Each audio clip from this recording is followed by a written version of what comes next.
be working on our background in this video. So we're going to be starting with our sky here. So I'm just going to kind of mix the first layer of the sky. A lot of people make the mistake with watercolor that they do the first layer and then they feel like they're done. They got all the colors in that they wanted and then they're still not really happy with it. So what really comes in the magic of watercolor isn't just that first layer. So this is a partially completed painting here. But the magic really comes in all those second and third layers where you're really intensifying the colors, getting some texture in there, and really working those colors into the painting and obviously into the water because it's a reflection.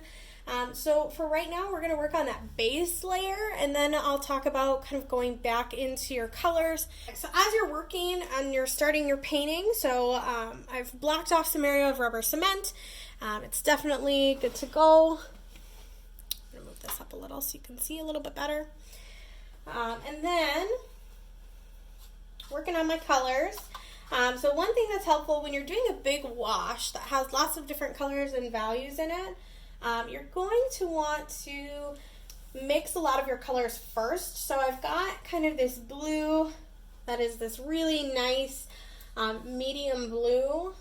And how I got that is I mixed actually my warm blue and my cool blue together, and they make a really nice sky blue. So it's not just like you have to use one of them, I use both of them. And then I also wanted kind of a little bit of a stormier blue to match area up here. So then I actually added in a little bit of orange, and you can also add in a little bit of brown if that helps, to create this sort of stormy blue. And then I also went through and I started mixing my reds in, and I grabbed a little bit of yellow into my palette over here, and I started to mix up for this sort of sunset. So I've got this sort of sunset over here that I can pull from. So you want your colors to be somewhat mixed before you start, because once you actually start your painting, you're going to be working with it while it's all in the same state, and you're going to want to be able to have pretty quick access to those colors. The first thing that's going to happen is I'm going to grab some water, and I'm going to start to just cover my area. Not creating big puddles, but my goal is to cover my area with a nice layer of water. I'm making sure that my whole area that I want to paint is covered with water with no standing puddles, and I'm going to tip it from different angles to make sure that I can see that. I want to do my background first because my trees are going to come up into that background. And I want to make sure that with my trees, if they stick up and they're not exactly following this exact pattern, I want to make sure that they're kind of covered behind it so I can leave a little bit of my area without trees. I just want to make sure all of it's soaked in. Now I'm ready to actually grab my main color, and I'm going to start working it in. Now I'm not going to cover the whole thing with it. I'm going to go a little at a time. And anytime I get a lot of it in there and I'm like, maybe I don't want that, I'm just going to rinse it with some water, dry off my brush, and then kind of start spreading it around. Because this whole area is wet, I have a longer working time, and I have a lot more time to do some blending and take away any mistakes I've made. I can always add more pigment, so I'm starting from my lightest colors to dark.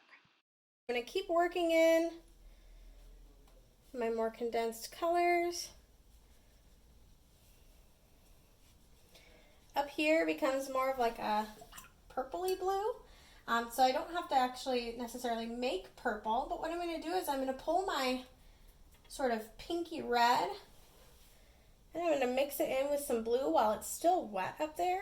I'm just using clean water and a clean brush to mix my colors directly on my paper, and then I'm using clean water to kind of fuzzy the edges all the way till it's almost clear where it meets the tree. So this process is just going to be working with your colors.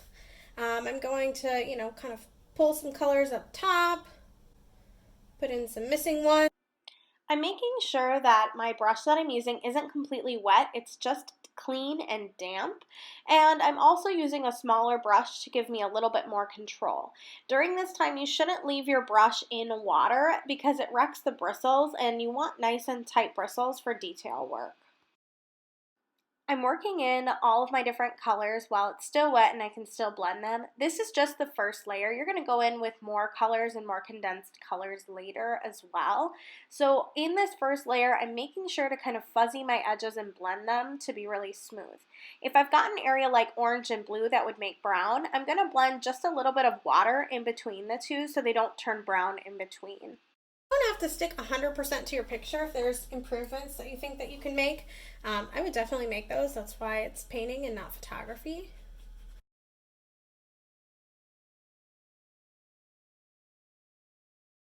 Don't want to go too bold because I'm working on the background right now. I'm working on the big washes. And I can always make things more bold, but it's hard to make them less bold once you've kind of gone too far.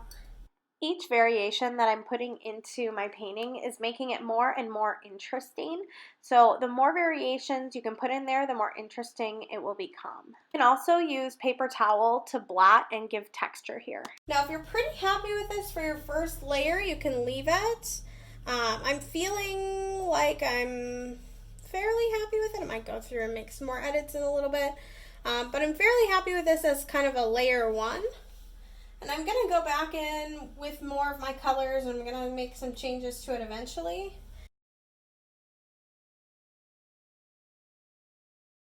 Always better to work with less water rather than more. I don't really like how these colors kind of dried on my paper.